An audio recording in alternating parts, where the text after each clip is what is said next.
हाँ जी, नमस्कार। राधे राधे, जय श्री कृष्ण। कैसे हैं सब लोग? बढ़िया, मजे में, आनंद में। चलिए, ईश्वर आप सबको हमेशा आनंद में रखे, खूब मजे में रखे, खूब स्वाध्याय करें, खूब अध्ययन करें, खूब मेहनत करें। दोस्तों, हम लोग बात कर रहे थे मुगलकालीन अर्थव्यवस्था की, और उसी कड़ी में हमने भूमि और भूमि के प्रकार, गाँव के प्रकार, हमने सिक्कों के प्रकार, ये सारी की सारी चीज़ें हम लोग पढ़ चुके। आज जो हम लोग बात करने वाले हैं वो हम बात करने वाले हैं मुगलकालीन कृषि की। ठीक है, तो अब जो ज़्यादातर जो चीज़ें महत्वपूर्ण जो बातें थी वो मैं बता चुका आपको, जो समझाने वाली थी। ठीक है, तो ज़्यादा कुछ विशेष बातें हैं नहीं, तो ध्यान रखना। मुगलकालीन कृषि,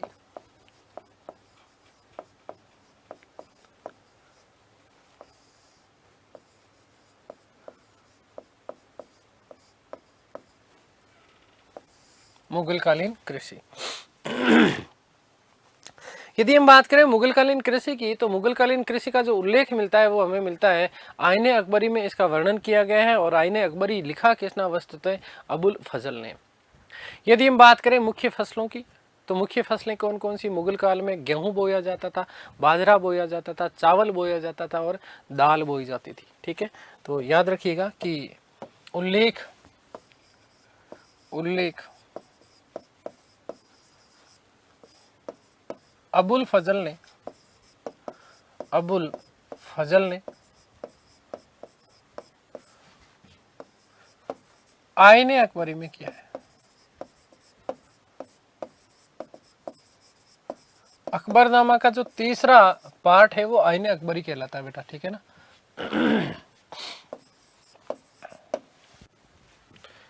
मुख्य फसलें,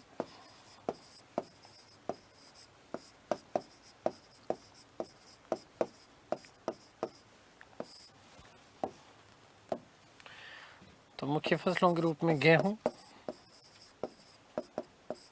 बाजरा,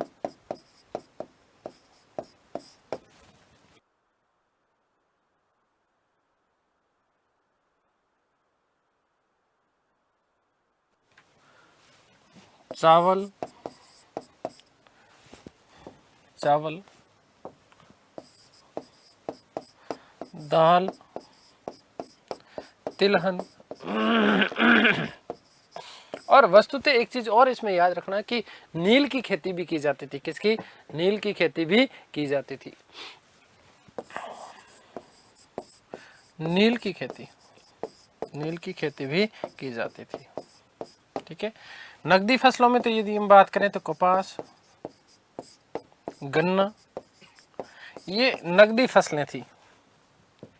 ठीक है, ये क्या है? नकदी फसलें। ठीक है, ये बात आप लोग विशेष रूप से ध्यान रखिएगा। नील की खेती की यदि हम बात करते हैं तो मुगल काल में नील खेती के जो प्रमुख केंद्र थे, वो प्रमुख केंद्र, देखो इसमें एक चीज, अफीम भी जो जोड़ लेना बेटा, है ना, अफीम। ठीक है, अफीम, ये सारी की सारी चीजें जो थी नकदी थी। नील की खेती बयाना भरतपुर में, और गुजरात का सरखेज नामक जो स्थान था, ये मोस्ट इंपोर्टेंट प्रश्न है, अभी फर्स्ट ग्रेड में पूछ लिया गया था कि मुगल काल में नील की खेती कहां पर की जाती थी। तो याद रखना, एक तो बयाना भरतपुर और गुजरात का सरखेज नामक जो स्थान है, यहाँ पर वस्तुतः मूल रूप से नील की खेती होती थी। वहीं यदि तिजारती फसलों की बात करें, या जिसे नकदी फसलें बोलते हैं, तिजारती या नकदी एक ही बात है, कपास, गन्ना और नील और अफीम। ठीक है, गन्ना जो होता था, वो गन्ना वस्तुतः बंगाल और बिहार वाला जो क्षेत्र था यहाँ पर, और साथ ही साथ यदि हम बात करते हैं अफीम, तो मालवा और बिहार वाला जो क्षेत्र था, मालवा और बिहार वाला जो क्षेत्र था, इन क्षेत्रों में वस्तुतः अफीम की खेती बेटा जी की जाती थी। तो देखिएगा, मोस्ट इंपोर्टेंट है ये, अभी पूछा गया बेटा, नील की खेती,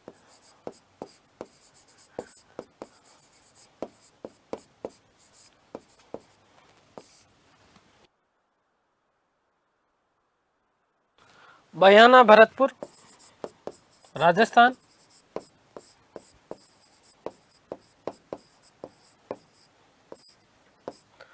व गुजरात में सरखेज नामक स्थान, गुजरात के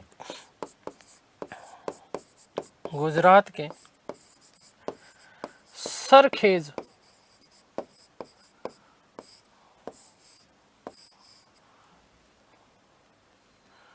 नामक स्थान पर। ठीक है। वहीं यदि यदि बात करें गन्ना और कपास की,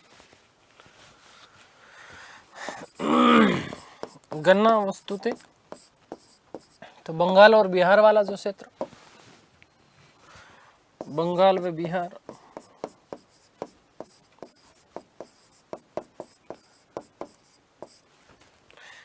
नेक्स्ट यदि इसी में हम बात करते हैं अफीम, मालवा एमपी। ठीक है,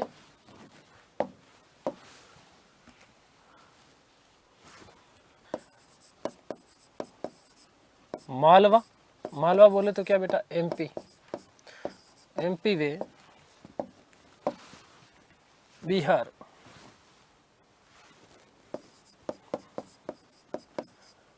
ठीक है, आगे बात समझ, ये ध्यान रखना आप। ठीक है, तो ध्यान रखना कि मुगलकालीन कृषि का उल्लेख जो वो है अबुल फजल ने किया है, ने कहाँ किया है, आईने अकबरी में किया है। अकबरनामा का तीसरा भाग आईने अकबरी कहलाता है। मुख्य फसलें गेहूं, बाजरा, चावल, दाल, तिलहन, नील की खेती, कपास, गन्ना, नकदी फसलें थी ये ना। इसी के साथ में अफीम, ठीक है, नील की खेती बयाना, भरतपुर और गुजरात के सरखेज नामक स्थान, ये अभी फर्स्ट ग्रेड में पूछ लिया गया, इसका विशेष रूप से ध्यान रखना। गन्ना और अफीम, अफीम मालवा और बिहार वाला जो क्षेत्र था, यहाँ पर अफीम की खेती आपको की जाती थी। यदि हम बात करें मुगल काल में किसानों की, तो किसान 3 प्रकार के होते थे। मुगलकालीन किसान, मोस्ट इंपोर्टेंट है ये आपका मुगलकालीन किसान। देखो ध्यान देना,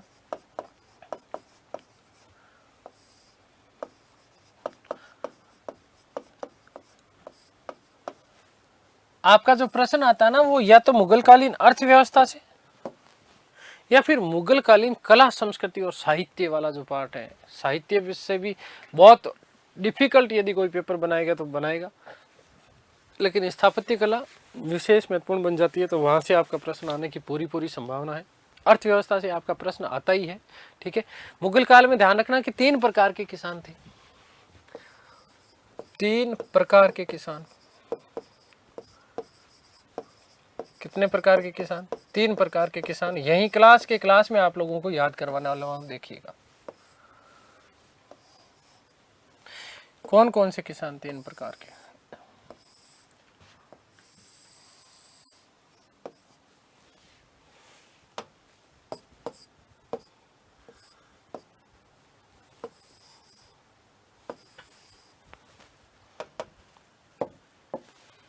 ध्यान रखना कि 3 प्रकार के किसान होते थे।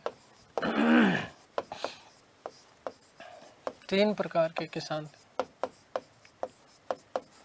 कितने प्रकार के, 3 प्रकार के किसान। कौन कौन से, तो एक तो वो वाला, एक तो वो वाला, एक वो वाला, और एक वो वाला। वो वाला बोले तो पहला कौन सा, खुद कास्त। खुद कास्त, देखो शब्द में ही उसका अर्थ छुपा हुआ है। खुद कास्त का मतलब क्या, कि वे किसान जो अपने गांव में स्वयं की भूमि के ऊपर कृषि करते थे, खुद कास्ट कहलाते थे। और इस प्रकार की भूमि पर उनका वंशानुगत अधिकार होता था। आगे बात समझ में, बंटाई पर देने और बेचने का अधिकार भी इनके पास में होता था, क्योंकि खुद की भूमि है। खुद कास्ट कहलाते थे। क्या कहलाते थे, खुद कास्ट कहलाते थे। ध्यान से सुनना, खुद कास्ट का मतलब ऐसे किसान जो अपने खुद के गांव में रह करके कृषि करते थे, अपनी खुद की भूमि के ऊपर कृषि करते थे, और साथ ही साथ इस भूमि, ये जो भूमि होती थी, इस भूमि के ऊपर उनका वंशानुगत अधिकार होता था। वंशानुगत अधिकार होता था, इसलिए वो क्या है बेटा जी, इसको बंटाई भी दे सकते थे और बेचने का अधिकार भी होता था। दूसरा, नंबर 2, पाही कास्ट। पाही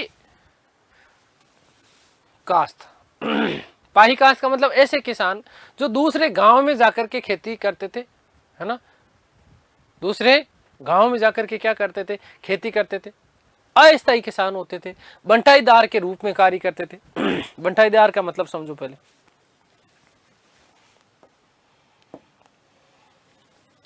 भूमि का टुकड़ा है,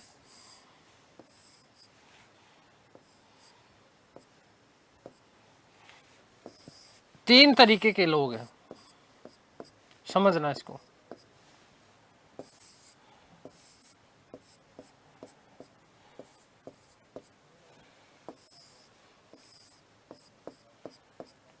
इस डायग्राम को समझ जाओगे तो सारी चीजें आप लोगों को समझ में आ जाएगी। अगली बात समझ, देखो क्या होता था।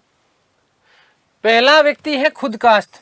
खुदकास्ट का मतलब खुद की भूमि है और अपने ही गांव में जो है भूमि कर रहा है, ठीक है।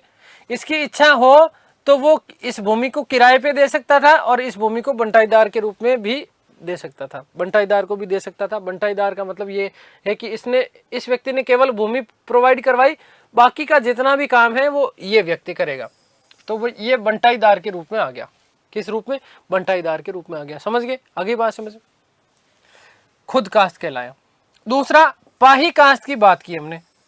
इस गांव से दूर जाकर के ये व्यक्ति यदि कोई किसान की दूसरे की खेती के ऊपर, दूसरे के भूमि के ऊपर यदि वो अस्थायी रूप से वहां पर जाकर के कृषि करता है, खुद की भूमि नहीं है उसके पास में, इस व्यक्ति से उसने किराए पे ले ली, एक तरीके से बंटाईदार के रूप में, किराए के रूप में तो नहीं, बंटाईदार के रूप में, ठीक है।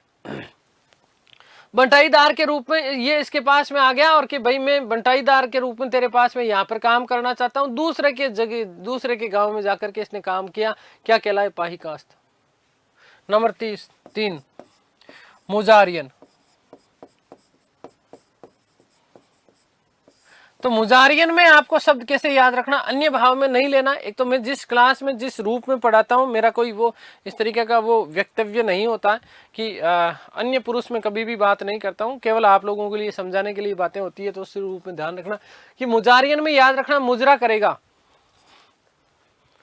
क्या करेगा? मुजरा करेगा। मुजरा करेगा तो मुजरा क्या? पैसा देगा। मुजरा यदि देखना है तो पैसा दे करके ही तो देख सकते हो। मुजरा का मतलब नृत्य ना। तो याद रखना कि बंटाईदार के रूप में कृषि करता था एक तो। दूसरा क्या होता था कि खुद कास्ट से, किससे?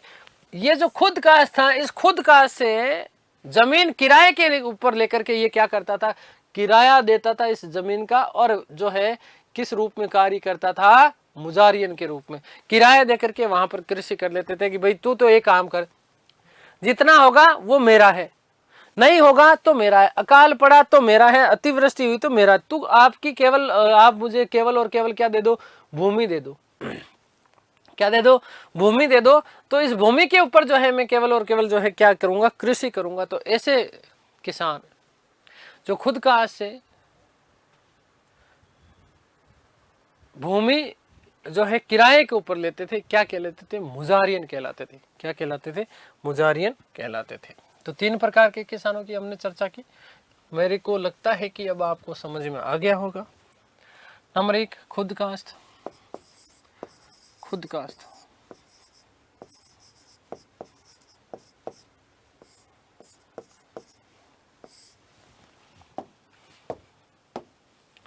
ऐसे किसान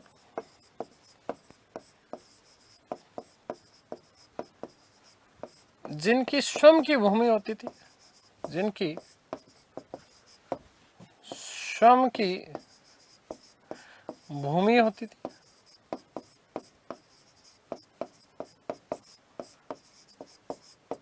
तथा अपने गांव में रहकर के कृषि करते थे, तथा स्वयं के गांव में रहकर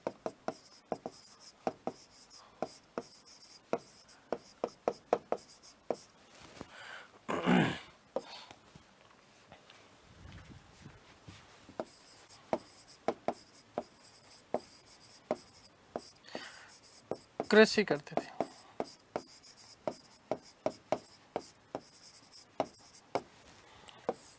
अपनी भूमि को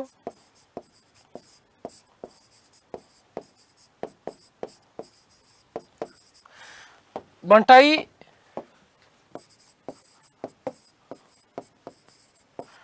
व किराए पर देने का अधिकार होता था।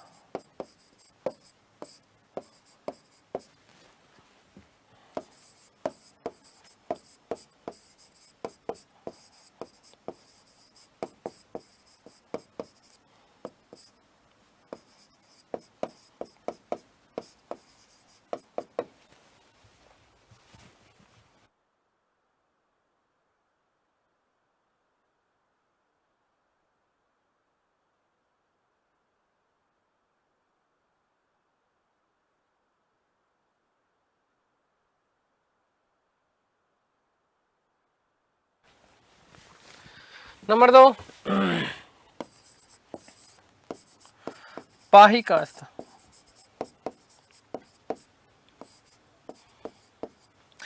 पाही कास्त का मतलब खुद के पास में भूमि होती नहीं थी, दूसरे गांव में जाकर के अस्थायी रूप से बंटाईदार के रूप में खेती करते थे।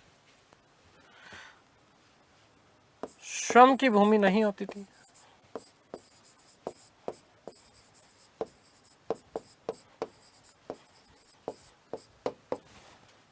दूसरे गांव में जाकर दूसरे गांव में जाकर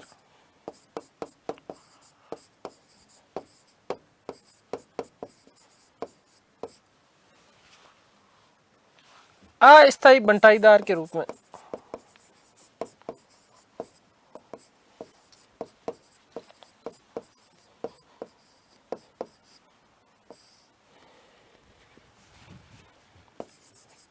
में कृषि करते थे।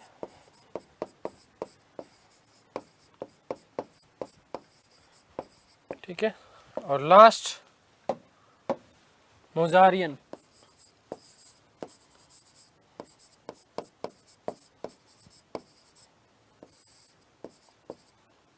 लास्ट क्या था? मुजारियन।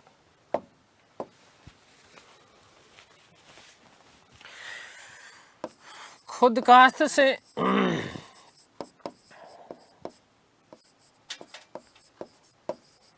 जमीन किराए पर लेकर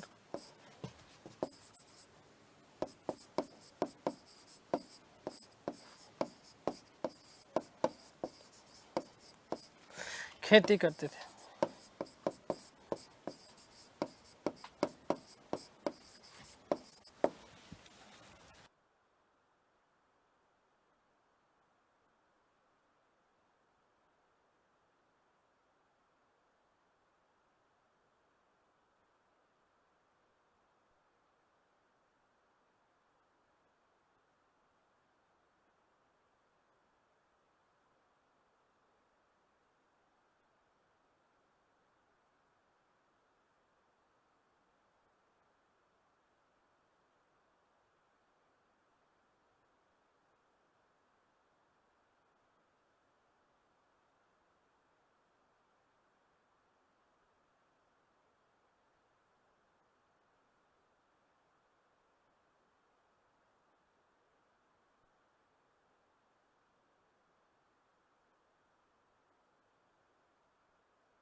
तो ये हमने बात कर ली किसानों के प्रकार के, 3 प्रकार के किसान बता दिए मैंने आपको, खुद काश्त, पाही काश्त और जो है आपका मुजारियन। मुजारियन को कैसे याद रखोगी? मुजरा करेगा तो पैसा देना पड़ेगा, तो पैसा देना पड़ेगा तो क्या किराए पे लेता था जमीन। और कई मुजारियन ऐसे होते थे जो स्थायी बंटाईदार के रूप में भी होते थे, स्थायी बंटाईदार के रूप में भी होते थे। अगली बात करते हैं। अगली बात क्या है? मुगलकालीन उद्योग धंधे आपका नया टॉपिक है। मुगलकालीन उद्योग धंधे।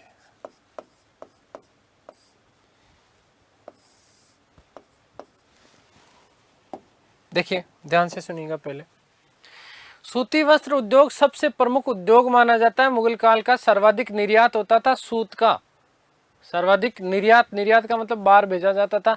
और इस सूती वस्त्र को केलिको कहा जाता था। अभी फर्स्ट पेपर में पूछा गया था, ठीक है, याद रखना। और यही प्रश्न जो है आपका फर्स्ट ग्रेड संस्कृत शिक्षा विभाग वाले पेपर में भी पूछा गया,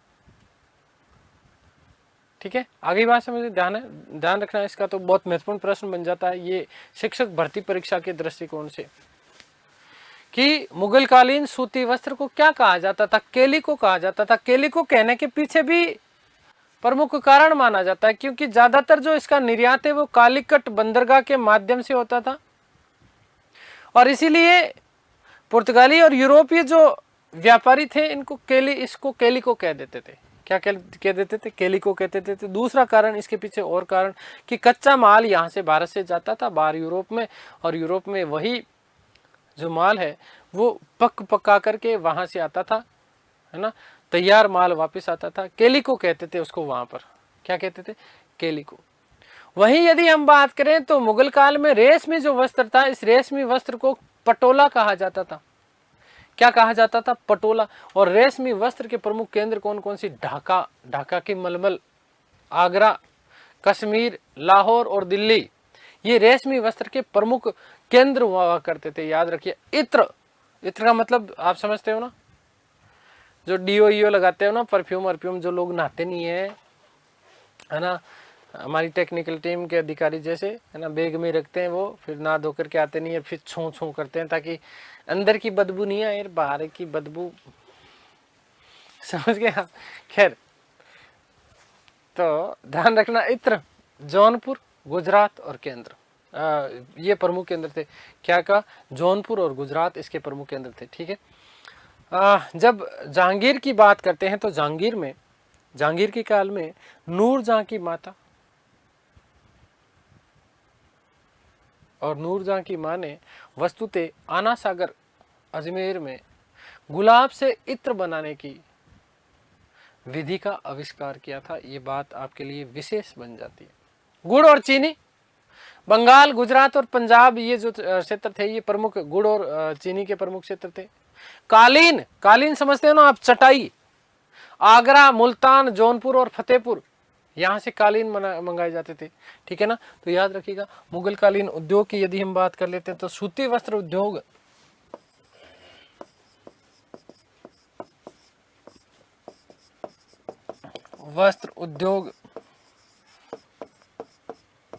मुगल काल का सबसे प्रमुख उद्योग था। मुगल काल का सबसे प्रमुख उद्योग था।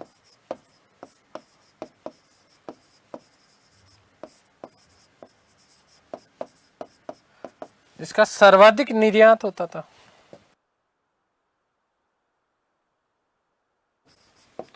सर्वाधिक निर्यात किया जाता था।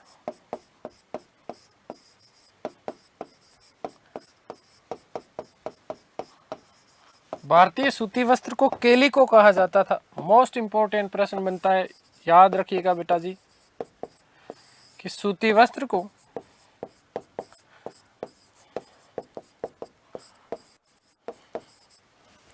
केलिको कहा जाता था। केलिको।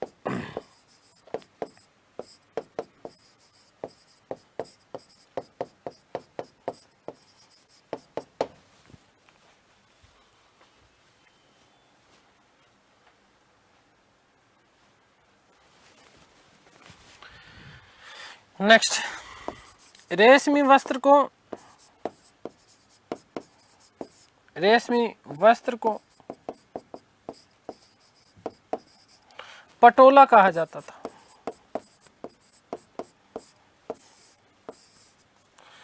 पटोला कहा जाता था। रेशमी वस्त्र के कुछ प्रमुख केंद्र मैं लिख रहा हूं। ठीक है। प्रमुख केंद्र,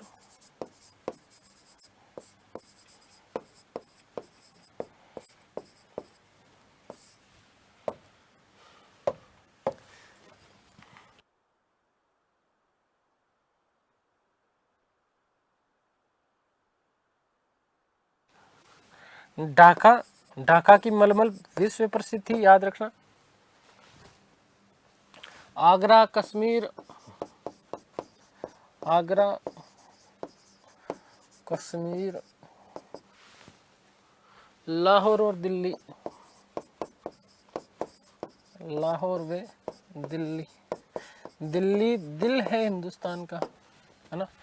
ढाका की मलमल, ढाका की मलमल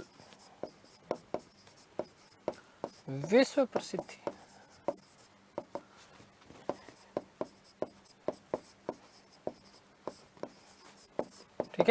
ढाका की मल मिल जो थी वो विश्व में सबसे ज्यादा प्रसिद्ध थी।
जहांगीर ने अमृतसर में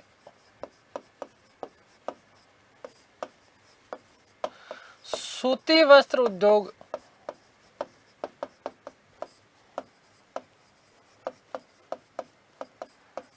की स्थापना की। कुछ विशेष बातें यहां पर मैं नोट लगा करके लिख रहा हूं बेटा, क्योंकि जहांगीर की थोड़ी सी चर्चा हो रही है तो जरूरी भी है कि जहांगीर के काल में ही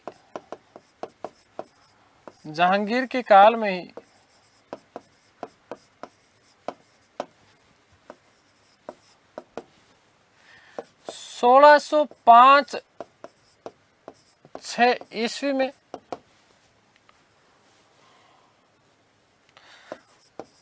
पुर्तगाली लोग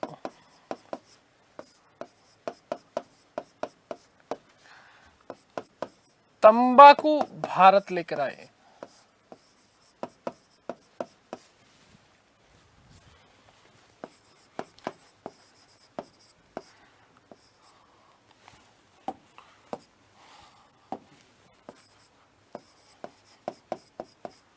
तथा तंबाकू की खेती प्रारंभ की गई।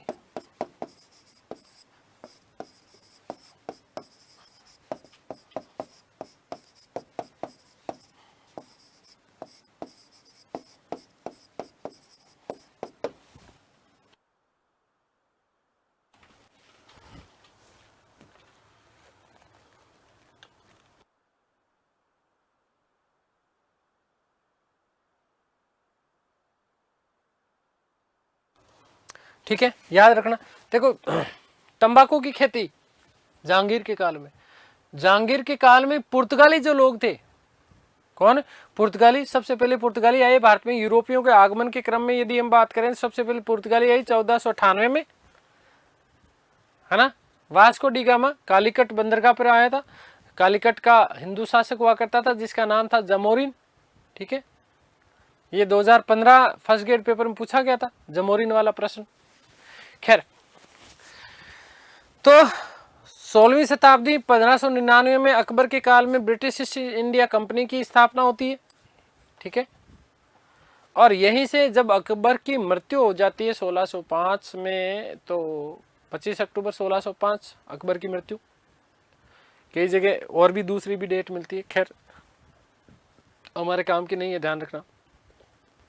पुर्तगाली जो लोग थे वो भारत में तंबाकू लेके आए, जो आप मिराज विराज खाते हैं ना कई लोग, है ना, ऐसे करके। वो मामला किसकी देन है? पुर्तगालियों की देन है ना। पुर्तगाली तंबाकू लेके आए थे भारत, और उसके बाद में भारत में तंबाकू की खेती भी जो है प्रारंभ की गई। जहांगीर इतना ज्यादा परेशान हो गया था कि 1617 ईस्वी में तंबाकू की रोकथाम के लिए उसने एक नया कानून बनाया और तंबाकू को भारत में निषेध घोषित कर दिया। किसने? जहांगीर ने। 18वीं सदी में आलू और मिर्च, जो आपकी सबसे फेवरेट सब्जी होती है, ज्यादातर क्या बनाया कि आलू बनाया, कुछ बनाया कि नहीं बनाया, आलू तो बनता ही बनता है। ठीक है, आलू और मिर्च ये 18वीं शताब्दी में आए थे भारत में। कौन सी शताब्दी में? 18वीं शताब्दी में। मक्का भी जो है दक्षिण अमेरिका से वस्तुतः भारत में लाया गया था। ठीक है, भारत में यदि ऊंट वगैरह इनकी देन की बात करते हैं तो अरब आक्रांता जो थे वो भारत में ऊंट पालन भारत को उन्होंने सिखाया, खजूर की खेती उन्होंने सिखाया। तो ज़्यादातर चीज़ें बाहर से ली गई है। आलू और मिर्ची का भी विशेष रूप से ध्यान रखना। खैर, तो ये हमने बात कर ली, सूती वस्त्र की हमने बात कर ली थी।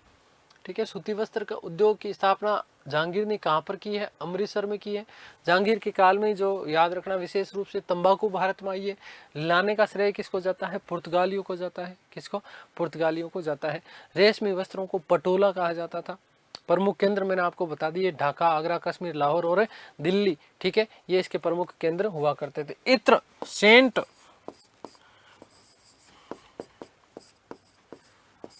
ठीक है, इत्र का मतलब तो समझते ही हो ना, सेंट, डीओ। ठीक है ना।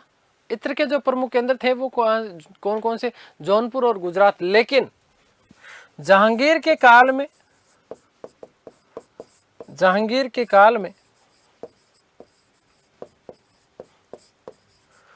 नूरजहां की माता, नूरजहां, क्योंकि जो कुछ थी नूरजहानी थी। ठीक है ना। नूरजहां की माता अस्मत बेगम ने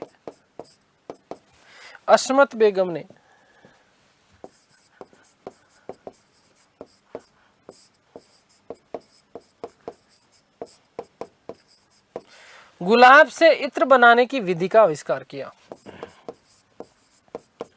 गुलाब से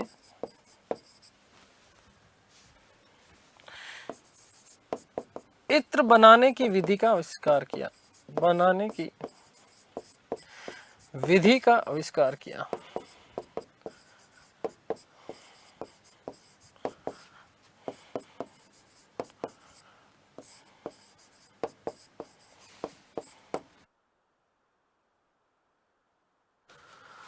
प्रमुख केंद्र जौनपुर व गुजरात। प्रमुख केंद्र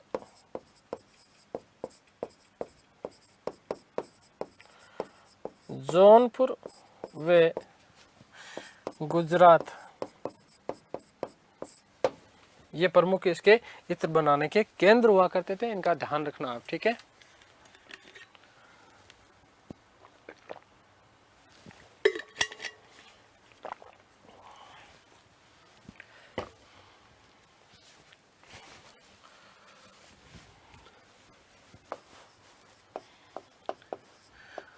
गुड़ व चीनी।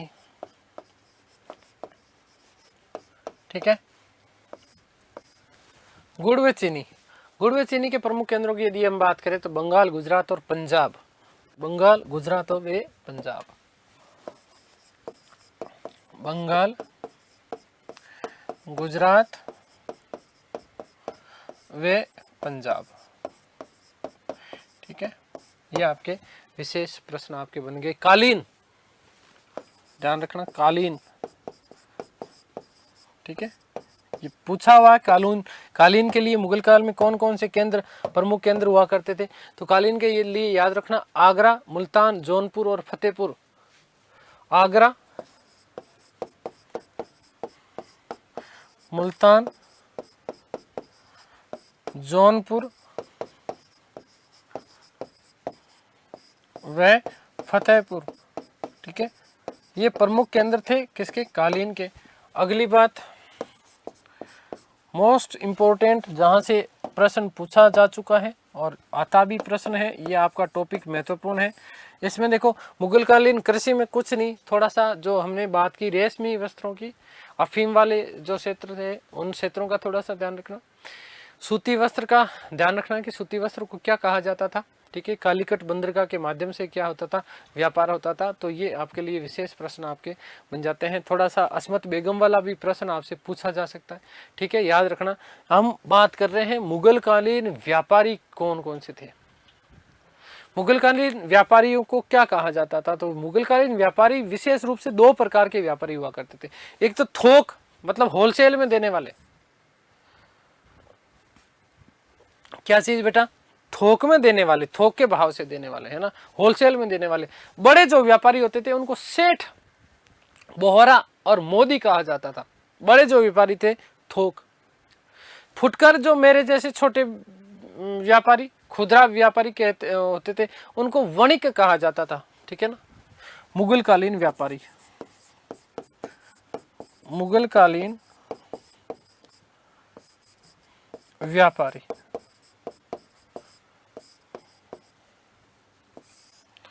दो प्रकार के व्यापारी होते थे, दो प्रकार।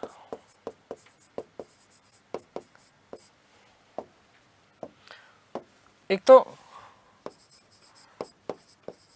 थोक वाले, मतलब होलसेल लिख दूं मैं, होलसेल व्यापारी, और दूसरा छोटे व्यापारी, है ना, बड़े व्यापारी इनको बोल सकते हैं, बड़े व्यापारी।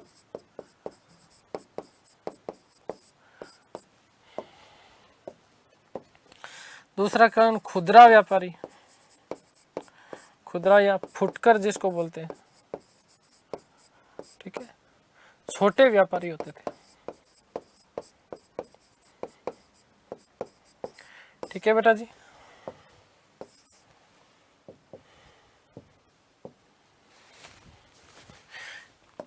थोक वाले जो थे वो क्या क्या कहलाते थे, देखो याद रखना, इसको बोला जाता था सेठ, बोहरा, या ये क्या कहलाते थे, मोदी, नरेंद्र जी मोदी नहीं, केवल मोदी कहा जाता था।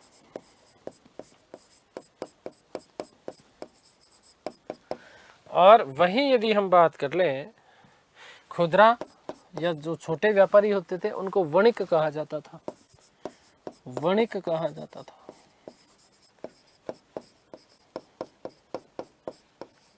क्या कहा जाता था, वणिक कहा जाता था।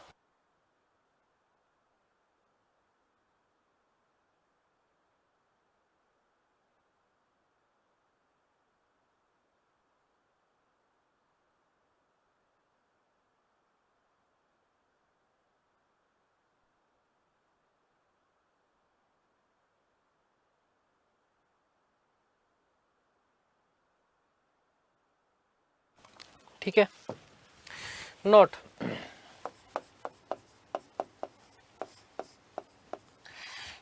एक स्थान से दूसरे स्थान, एक स्थान से दूसरे स्थान पैसे भेजने हेतु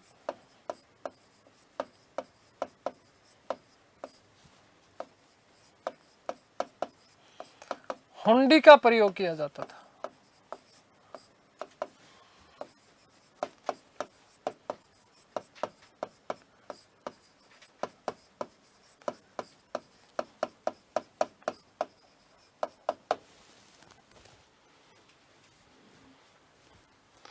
किसका प्रयोग किया जाता था, हुंडी का प्रयोग किया जाता था।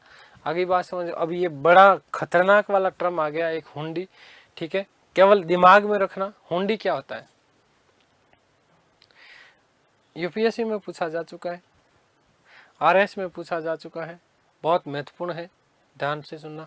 हुंडी क्या चीज होता है बेटा, हुंडी का मतलब होता है वर्तमान बैंक ड्राफ्ट की तरह काम करता था। एक आज्ञा पत्र होता था, एक आज्ञा पत्र होता था जो कि एक व्यक्ति द्वारा दूसरे व्यक्ति को रकम मांगे जाने पर अदा किया जाता था,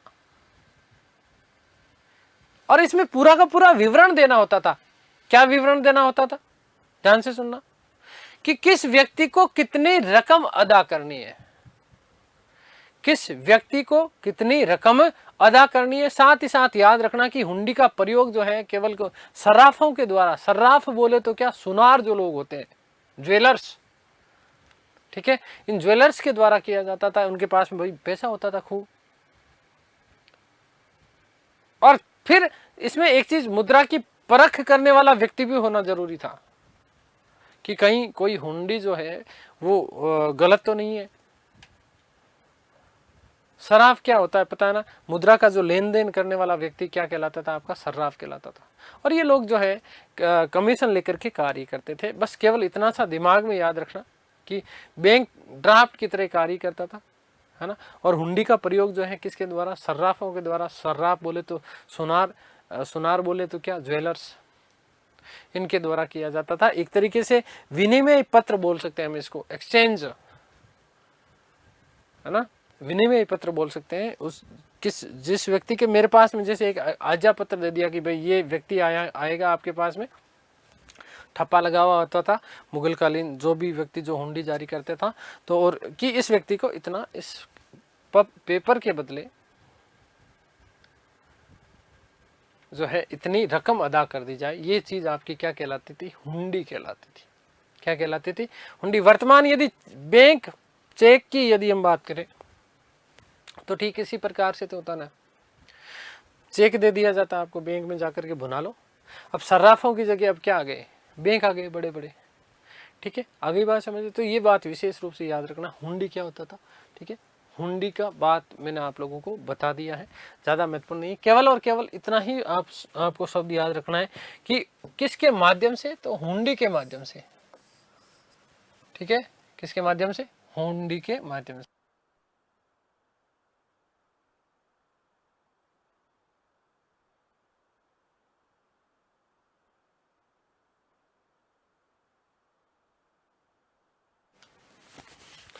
क्या था? वर्तमान बैंक ड्राफ्ट की तरह काम करता था। बैंक ड्राफ्ट की तरह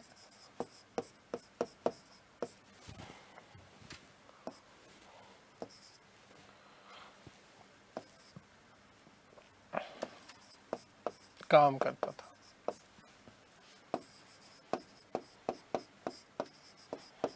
जो कि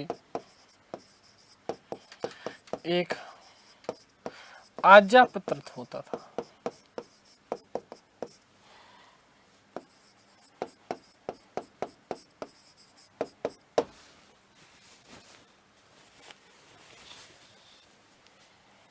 ठीक है,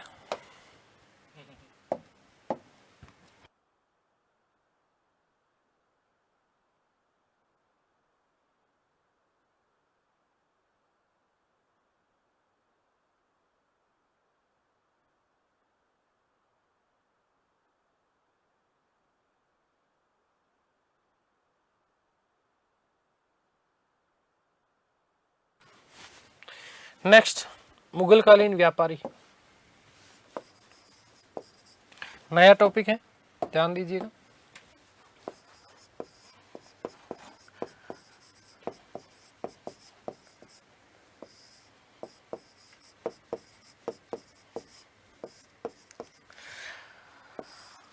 मुगलकालीन व्यापारी कौन कौन से? तो एक तो सूरत में वीर जी बोहरा बहुत फेमस थे।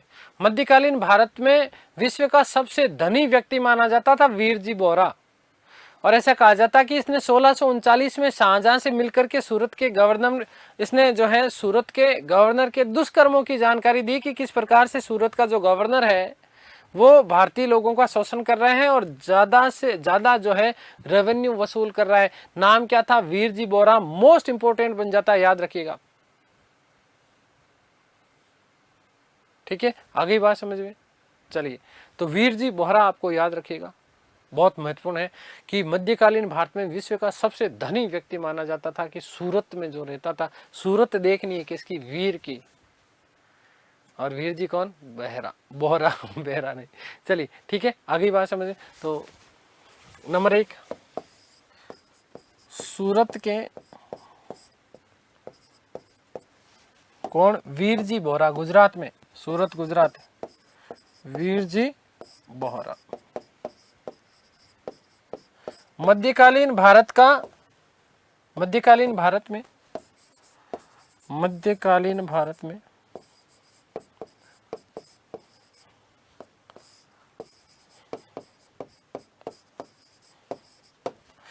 विश्व का सबसे धनी व्यक्ति था। विश्व का सबसे धनी व्यक्ति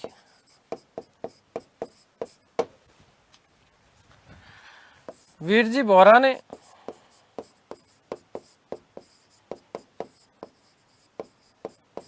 1639 ईस्वी में, 1639 ईस्वी में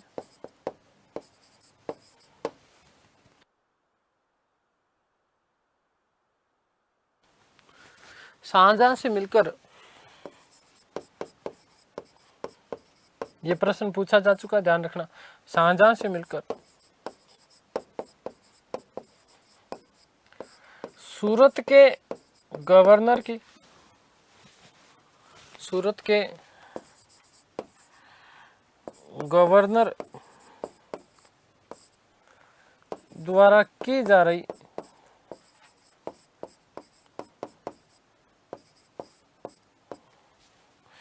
धांधली के बारे में जानकारी दी, धांधली के बारे में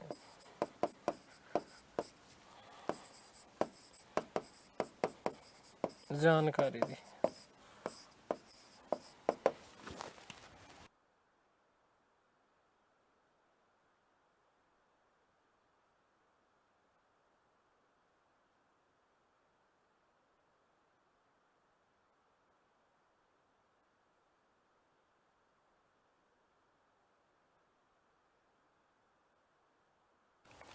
ठीक है, इसके अलावा सूरत में दो और, अब्दुल गफूर और अहमद चलेबी। देखो, सूरत में सूरत देखनी वीर जी बोरा की, और साथ में साथ याद रखना कि जब सूरत देखी वीर जी की तो अब्दुल गफूर क्या खा रहा था, जलेबी खा रहा था। क्या खा रहा था, जलेबी। तो उससे याद रखिएगा कि अब्दुल गफूर और अहमद चलेबी भी सूरत के बड़े व्यापारी हुआ करते थे। इनके अलावा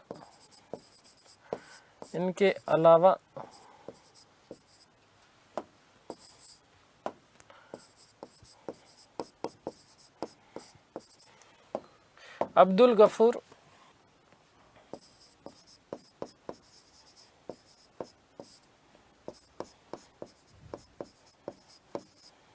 व अहमद चलेबी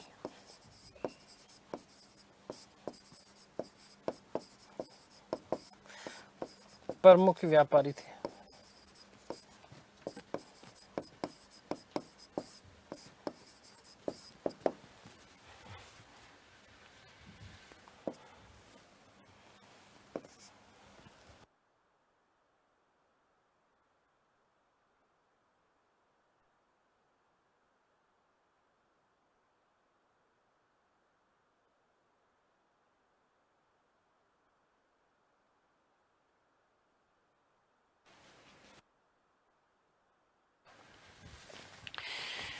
अब मोस्ट इंपोर्टेंट बेटा याद रखना कि गोलकुंडा, बीजापुर और गोलकुंडा अभियान किए गए थे 1667-68। ठीक है, किसके द्वारा? औरंगजेब के द्वारा। उसमें विशेष रूप से दक्षिण के अभियान। और उससे पूर्व जब शाहजहां ने अभियान किए थे किसके ऊपर? गोलकुंडा के ऊपर। उसी समय दक्षिण भारत अभियान शाहजहां के, और दक्षिण भारत अभियानों का जो मुख्य सर्वे सर्वा बनाया गया था शाहजहां के द्वारा, वो बनाया गया था औरंगजेब के द्वारा। औरंगजेब को, किसको? औरंगजेब को। तो जब गोलकुंडा अभियान किया गया था तो इसी गोलकुंडा अभियान के दौरान एक फारसी व्यापारी जिसका नाम मिलता मीर जुमला, वो मीर जुमला इन मुगलों के हाथ लगा, और इसी मीर जुमला ने शाहजहां को कोहिनूर हीरा प्रदान किया था। तो मीर जुमला भी फारस का बहुत बड़ा व्यापारी हुआ करता था, जबकि गोलकुंडा में रहा करता था और मुगलों की सेवा में आ गया गोलकुंडा आक्रमण के बाद में। ऐसा कहा जाता कि इतना बड़ा व्यापारी था कि इसके पास में स्वयं का बहुत बड़ा जहाजी बेड़ा हुआ करता था, और इसी मीर जुमला ने जुमला कराया, कोहिनूर हीरा दिया किसको? शाहजहां को। और इसी कोहिनूर हीरे को वस्तुतः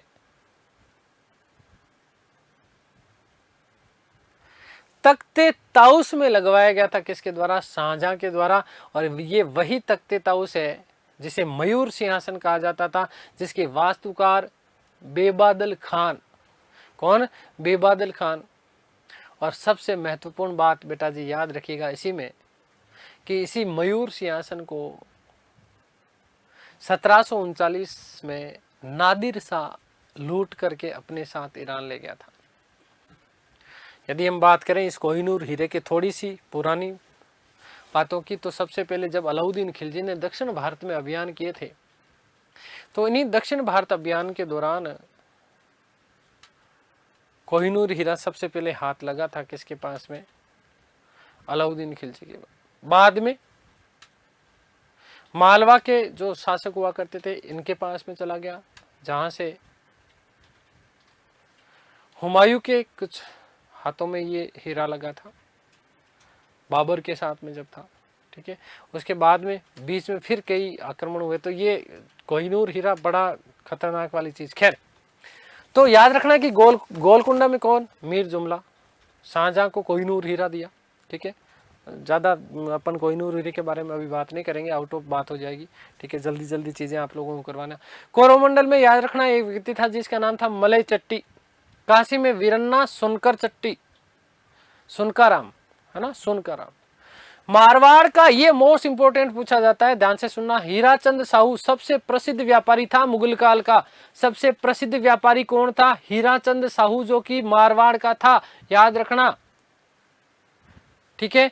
और इसका पुत्र था जिसका नाम था मनिकचंद, और इसी मनिकचंद को जगत सेठ के नाम से जाना जाता था। मारवाड़ जोधपुर हीराचंद साहू सबसे प्रसिद्ध व्यापारी हुआ करता था। इसका पुत्र था जिसका नाम था मनिकचंद, और इसी मनिकचंद को जगत सेठ के नाम से जो है जाना जाता था। अगली बात समझ में क्लियर है? अगली थोड़ी सी कुछ बातें कर लेते हैं, हमारा पूरा होने वाला। ये आयातित वस्तुओं की यदि हम बात करते हैं तो बाहर से सोना, चांदी, घोड़े और रेशम, ये इस प्रकार की जो चीजें हैं वो मंगवाई जाती थी। एक इतिहासकार हुए, यूरोपीय इतिहासकार, जिनका नाम था बर्नियर। बर्नियर का क्या कथन है, देखो बहुत महत्वपूर्ण कथन है, ध्यान से सुनना, कि सोना चांदी संपूर्ण विश्व में चक्कर लगाने के बाद भारत में आकर के दफन हो जाता है। भारत में आकर के क्या हो जाता है? दफन हो जाता है। और यही कारण था भारत को फिर क्या कहा जाता था? सोने की चिड़िया भी कहा जाता था। सोने की चिड़ियाएं थोड़ी उड़ती थी यहाँ पर, ठीक है ना, क्योंकि भारत जो था एक तरीके से अपनी आर्थिक उन्नति की चरम सीमा को प्राप्त कर चुका था। प्रत्येक घर में कुटीर, लघु उद्योग, धंधे, इस प्रकार की चीजें हुआ करती थी, तो बहुत आसानी से अपना काम चलता था, ठीक है। तो गोलकुंडा कर्नाटक में है बेटा, याद रखना, गोलकुंडा।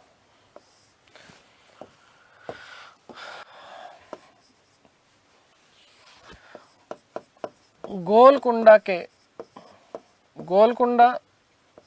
के व्यापारी मीर जुमला, याद रखना, मीर जुमला मूलतः फारसी व्यापारी था।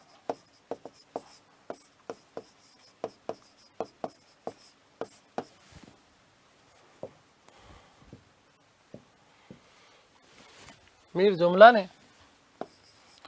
शाहजहां को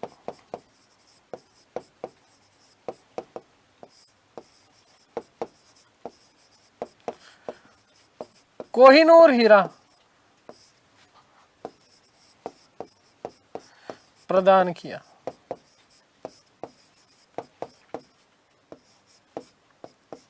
जिसे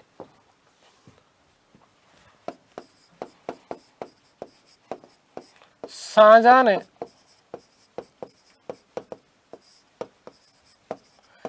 तख्ते तौस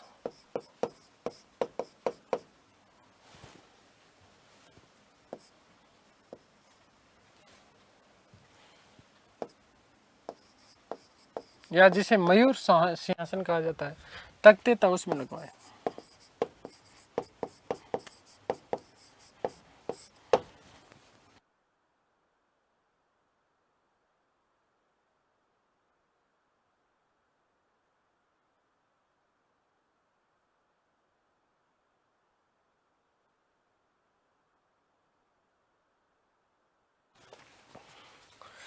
काशी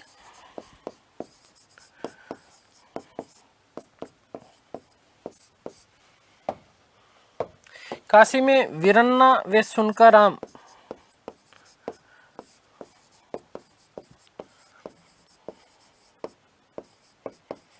ये मुगलकालीन प्रमुख व्यापारी हैं। ध्यान रखना बेटा, यहां से आपका प्रश्न आ जाता है।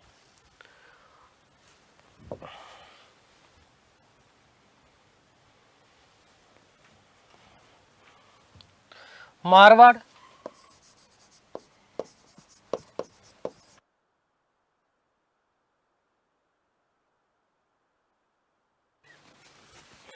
हीराचंद साहू,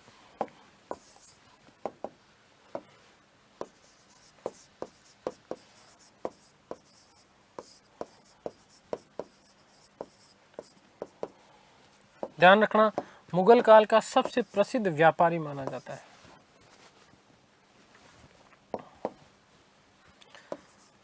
सबसे प्रसिद्ध व्यापारी था, सबसे प्रसिद्ध व्यापारी था।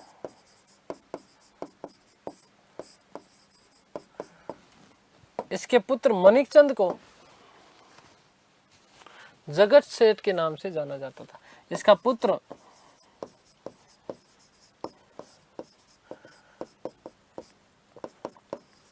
मणिकचंद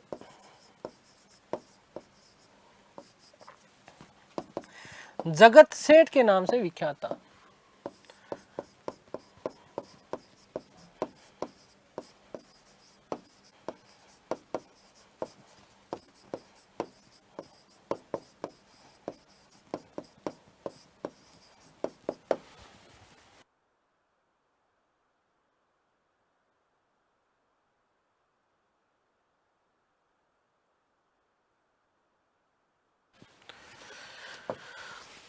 कुछ थोड़े से मुगलकालीन बंदरगाहों की हम लोग चर्चा कर रहे हैं। मुगलकालीन बंदरगाह,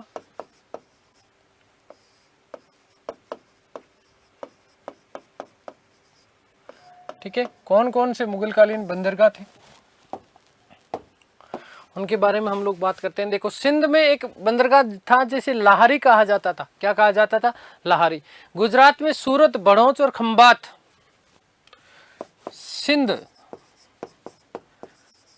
सिंध का जो बंदरगाह था उसका लिए नाम क्या था? लाहौरी। नंबर 2 गुजरात,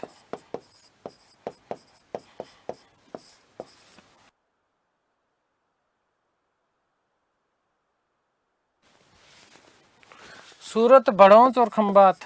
सूरत, बड़ौच व खंबात। महाराष्ट्र में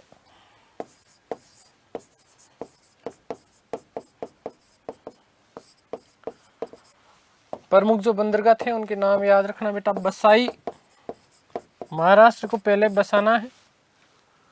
चोल और डाबहुई।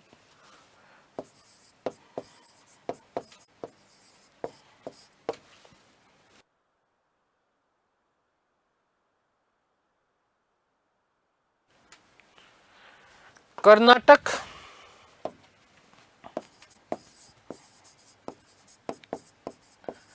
कर्नाटक में जो बंदरगाह था इसका नाम था भटकल।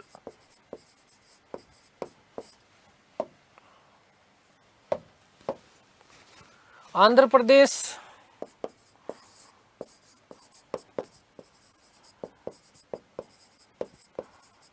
मछलीपट्टनम या मसूलीपट्टनम। मसूलीपट्टनम एक ही बात है, मछलीपट्टनम या मसूलीपट्टनम। 6 केरल में कालीकट। केरल कालीकट बंदरगाह सबसे प्रमुख, जहां से सूत का आयात निर्यात होता था। कालीकट सूत का निर्यात करते थे। लास्ट लिख देता हूं आपका बंगाल। बंगाल में कौन कौन से? सतगांव,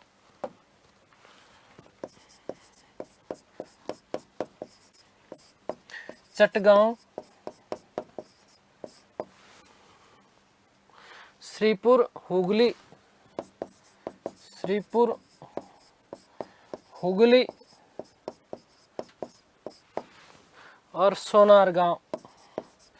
आमार तुम्हार भालोबासी, सोनार गांव।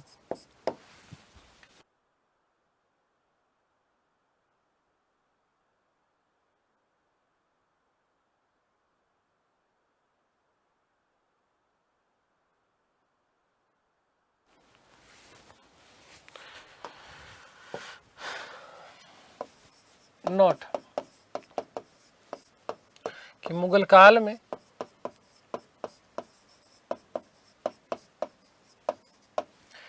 सोना, चांदी,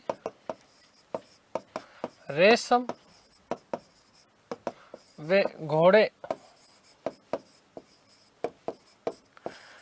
का आयात भी किया जाता था।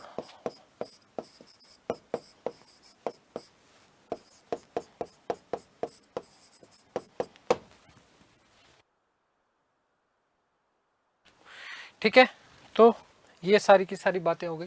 मुगलकालीन अर्थव्यवस्था वाला चैप्टर आपका हो गया है समाप्त। तो उम्मीद करता हूँ कि सारी की सारी चीज़ें आप लोगों को समझ में आई होगी। ईश्वर से प्रार्थना करता हूँ कि आप सब स्वस्थ रहें, मस्त रहें, तंदुरुस्त, आह्लादित और प्रसन्नचित रहें। इस सृष्टि की संपूर्ण खुशियाँ आपको और आपके परिवार को मिले। मिलते हैं हमारी अगली कक्षा में, तब तक के लिए सभी को धन्यवाद, नमस्कार, थैंक यू सो मच।